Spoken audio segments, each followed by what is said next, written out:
ఏంటి శివయ్య నువ్వు చేస్తున్నది? అధర్మం చేసేవాళ్లే గెలుస్తున్నారు, ధర్మం చేసేవాళ్ళు ఓడిపోతున్నారు.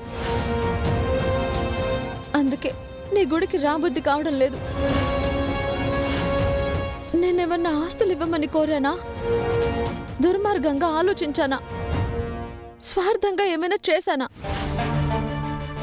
రాజ్య సంస్థాపన విలువ కోసం, గౌరవం కోసం అసలైన రాజకుమారికి మాత్రమే ఆ సంస్థానం మీద హక్కుందని, ఆ రాజకుమారి రావాలని కోరుకున్నాను.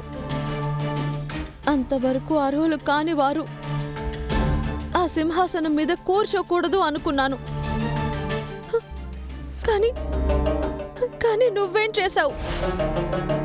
ఏ మాత్రము అర్హురాలు కాని మా అక్కని ఆ సింహాసనం మీద కూర్చునేలా భారీ ఏర్పాటు చేశావు. ఇదేనా నువ్వు చేస్తుంది?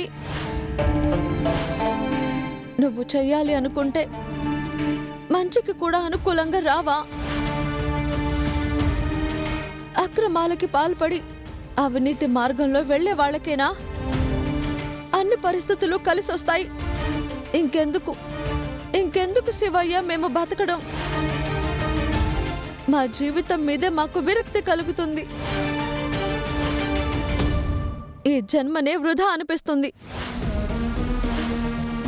ఈ బతికే వద్దనిపిస్తుంది.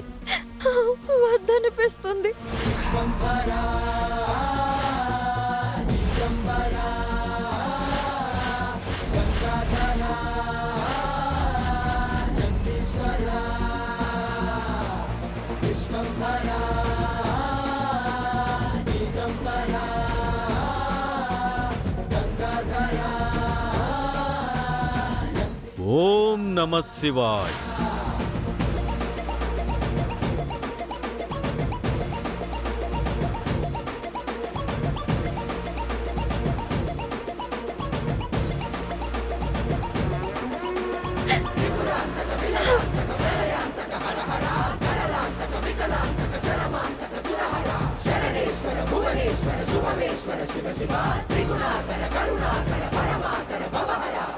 చండమారుతం ప్రచండ వేగదర్శనం భుజంగమాలధారి శంకరాగవేదమరుతం తంత్రయంత్రనాశనం అఖండ రూప దర్శనం కదంబ కుంకుమార వర్ణ దేవరాజ శోభితం.